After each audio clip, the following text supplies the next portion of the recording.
It is week number 7 of the high school football season, week 3 of District 12-6A. I'm David Smoak, Midway football coach Joe Gillespie, and on the road against Temple, one of the winningest programs, over 800 wins in state history. Last year, Midway had a huge win down there. Scott Stewart and the Wildcats off to a nice start, and Midway with the win last week against Shoemaker to get that win. When I say Temple football, what do you think? Well, you got to talk about the history of it, and there's just, it's legendary. It's legendary to Texas high school football, Friday Night Lights, to get to go to Bob McQueen Stadium and get to see the blue pants on the front and white on the back. And, I've always gotten to witness it. I've never gotten to play there. I've never gotten to coach there, do anything like that. And so this is going to be a lot of fun. This is going to be a great challenge for our kids, but we look forward to Friday. It's a beautiful setting right there off of I-35. You, when you were a college coach, recruited the Temple area. Yes, sir. Obviously, you would be dumb if you didn't. I mean, Yes, that's sir. where people need to go along with others. But you said to me earlier this week that the players you recruited from there, whether they were highly rated or not, they were ballers for you at Tulsa and or TCU. Yes, sir. They really were. And I got to recruit Temple just a little bit. Wasn't necessarily my area. I would go and spot recruit and stuff like that. But every kid that we ever got from the time that I got to the University of Tulsa, and, I was there 7-8 years, and then, for a couple of years there at TCU, every kid that we ever got that was a Temple kid, we didn't miss on. And so there's just something about them. And, just their toughness and their grit and, the culture that has been built there. This has been something that has been built for over the last 40, 50 years. Oh, man, Bob McQueen, I'll never forget. I started doing high school games on the radio. I started covering high school football in 81.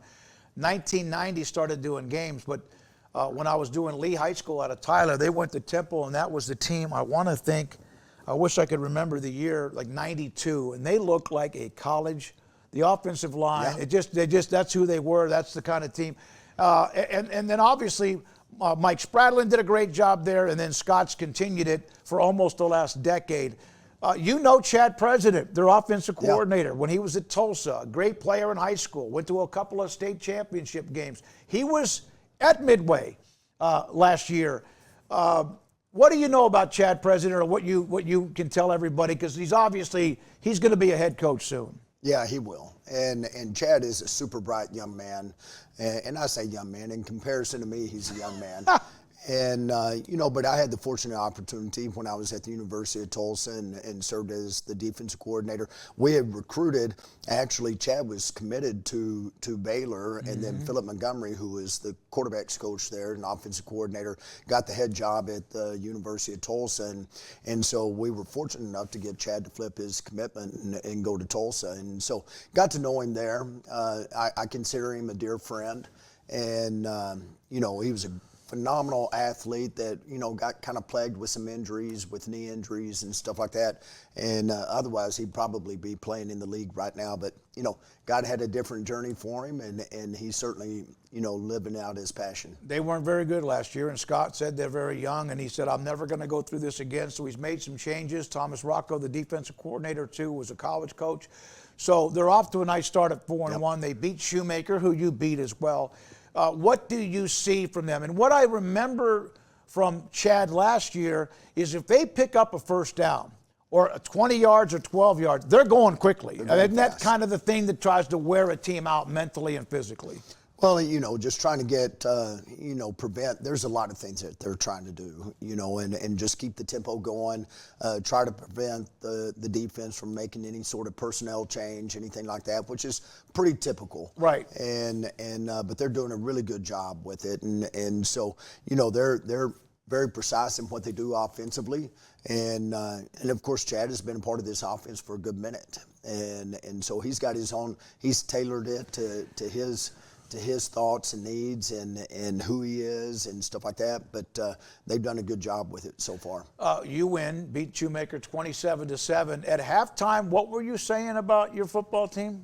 Well, I was extremely proud of them. And, because we came out, there was 3 things that we wanted to do, David. And it was probably the same three things that we want to do this week, and obviously it produced a win for us. But, you know, our very first thing that we talked about, you know, all week long, and then I had to go in and remind them at halftime that we wanted to be the most excited team to play football that night. And let's be the most excited football team on the field. Let's maintain that for a solid 48 minutes. And because you put in so much sacrifice, you put in so much time, you sacrifice so much, and, you know, you finally get to payday. And let's go get paid, and let's have a lot of fun with what we get. And so, you know, I was proud of them at halftime, just sitting there saying, hey, I think we're the most excited team to go play tonight. Our second deal was we wanted to be the most physical team. We wanted to set the tone. We got to create some identities about ourselves, and I'm getting to know us a whole lot better now going into Game 7 and who we are and what our identity is and stuff like that. And so are they. But we have to be known as a very physical football team that's going to go out and they're going to play from minute 1 to minute 48 all the way through. And then our third objective was to go out and let's play extremely clean. Not extremely, but let's play as clean and disciplined a football that we played all season long. And if we can do that, if we can play clean and disciplined, we're going to find out that we have the opportunity to be a bit of a salty club. And, you know, the unfortunate thing is when I went in at halftime, that was the one objective that we hadn't conquered. And so, you know, we've been harping on it all week. I know the kids are really trying to focus in on it hard. But we feel deeply a sense of urgency right now that, hey, Game 7, Game 8, and that's what we talked about at the beginning of the season. You know, Game 1, Game 2, Game 3, you don't have to be at championship caliber, but Game 7, Game 8 is when you have to start looking at yourself and saying, okay, this is who we are. And not that we're not going to continue to sharpen our tools and everything, but this is the identity of our team. Right. And so this is going to be a big game for us. And you know, Temple is a great club. We're going to have to go out and play much cleaner than what we played last week. And if we want to go get a dub on the road. And we need to go get a win on the road. And so, you know, we've had one win on the road, and that was Game 1 of the season. And we had no clue as to who we were. We had no clue as to who Westwood was. And but we got a better idea right now. This would be a great game for us. When you say a clean game, are these pre-snap penalties, discipline penalties, things like that? Is that what snaps or whatever, things that just need to be cleaned up? Kind of all of the above. But, you know, there's always going to be hustle penalties. There's going to be holding penalties. There's going to be a face mask that happens or something like that. That's all part of football. Lining up in the neutral zone, that's discipline.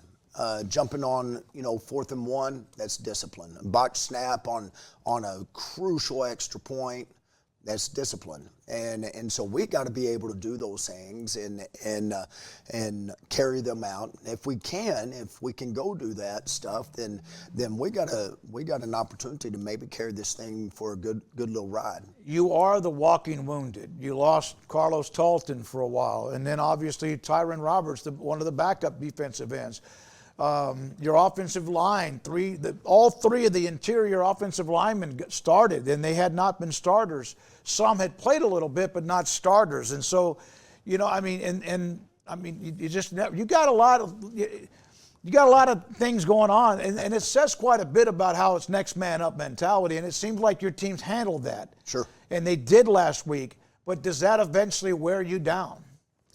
You know, we're not going to allow that to happen, number one. And I don't think our kids, I don't think our leaders will allow that to happen. I'm going to tell you, we've been through all sorts of stuff, and we've embraced everything that has come our way. We've embraced the good times. We've embraced the hard times. And the resiliency of our young men are extremely good. You know, to see where the maturation process is taking place and the maturity of our team now and how much that they've gained, I'm extremely excited about that. They're as hungry and as urgent as I am about it. And, this is an opportunity for a lot of young men. And man, I've been a part of some great football teams that kind of went through the same thing. And, there's some guys that kind of came out of the high weeds and played a lot better than what we anticipated. And we're going to need that to happen. And we're going to need those that are really good football players, really good leaders for us. They've got more ball in them. They got more leadership in them. And so let's find our peak and tap at the ceiling a little bit. To see Landon Wissington make plays on defense is something you expect because he's been so good. He had a pick in the end zone that was critical. Jesse Satterfield, and I want to apologize because on the interception he had in the end zone at the end of the game, I flipped into Satterwhite, which, so Jesse, if you're or parents are watching, I don't know what happened, maybe my old man brain, but he is someone Josh Creech said, listen, he can run, he can play that position, and he did. And Chauncey King got a big pick too. So you came up with turnovers. I know there were a couple you threw. You got guys that just kind of fly around with the football. How the creating turnovers, is that contagious? It can be contagious, and I'm going to tell you, Drew Armstead almost had one early in the game. Oh my goodness! And and of course we know that story. What a great story he is. And really, Drew at that point, I don't know that we haven't kind of seen that out of us. And I mean, he made a big play right there, and because unfortunately, when the ball came out of the hand, I thought, oh my gosh, that's a touchdown. And Drew closed on it extremely quick and made a big time play and almost came down with the interception.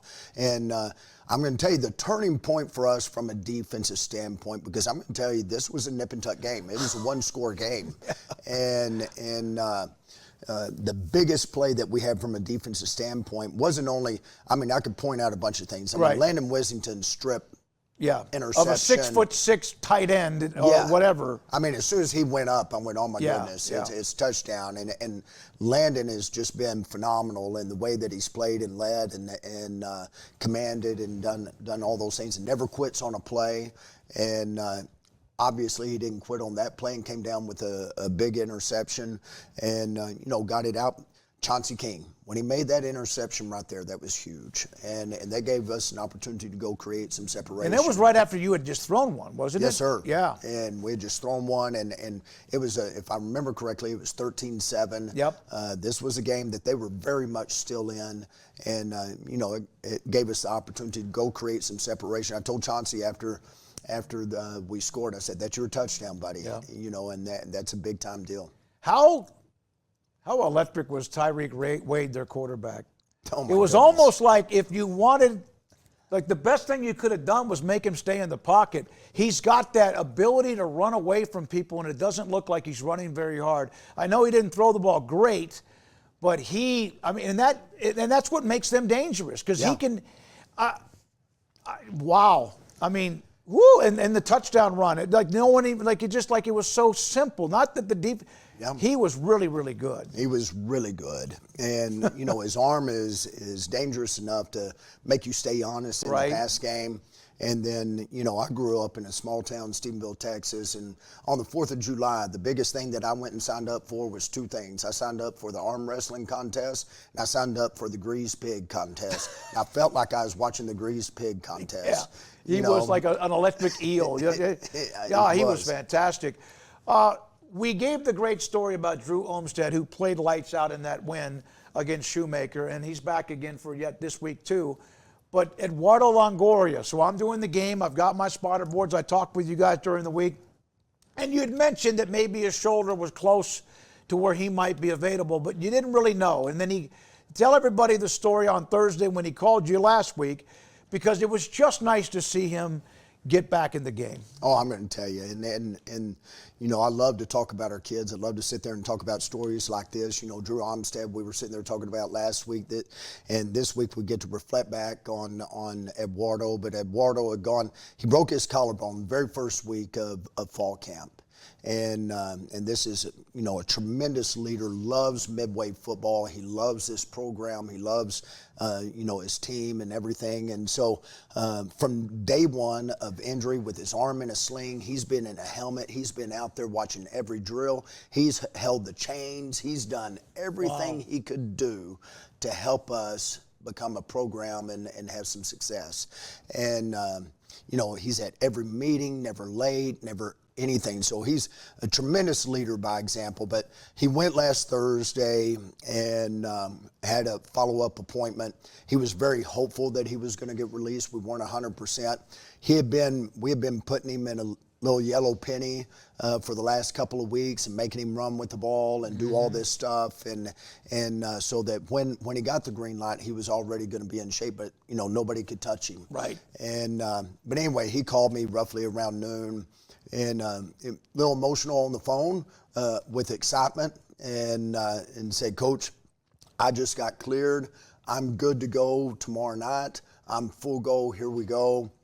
And I said, make sure you bring the doctor's note with you. I got to have that. But, he said, Coach, I was so excited. I jumped off the table and hugged the doctor. And the doctor was kind of like, I don't know what's going on. But that's just how emotional he is. And that's how much this program means something to him. And, to see him get to go out there the other night. And, one of my concerns was, how's he going to handle first hit? Right. And after he had that first hit, he came back to the sideline, and I was like, how'd that feel? And he said, man, I feel great. That's awesome. And so, the last time he took a hit was in November of last year. And the game with Waxahachie, yeah. With Waxahachie, and so that's been a good minute. And it gives him the 1-2 punch. Relil did a really nice job throughout the early part of the year, but Eduardo, if you'll remember, last year was a starter at running back, and then Lathan came in, and now you got that 1-2 punch, and that's good to see. All right, 7 o'clock is the pregame at Wildcat Stadium, Bob McQueen Field in Temple. It's a beautiful setting right there off at 35. 7 o'clock is 7 o'clock pregame on 106.7 FM, The Eagle. And you could also listen to us on the on Sikkim 365 app, which is available where you can listen to us too. And we appreciate Prophecy Radio for 106.7 FM. 7 o'clock pregame, 7:30 kick. What a great rivalry. Up until 22, the Temple and Midway had not played a lot because Temple was always a much larger school. Temple had never beaten Midway. I don't know if 6 or 7 times. Yeah. They did get them in 22. Of course, 22 teams struggled quite a bit. And then you got them back there on the road last year when Ezram was the interim coach, a part of your staff. Thanks for your time, man. Good luck this week. Thanks, David. We'll take it, bud. Joe Gillespie. And by the way, thanks to El Conquistador Restaurant on Waco Drive, also a location off of Martin Luther King. Off of 340 in Belmead with Carmen and David Gonzalez and what they provide with us when we have our meetings on Tuesday. This is the Midway Weekly Podcast with head coach Joe Gillespie. I'm David Smoak, and thanks for your time.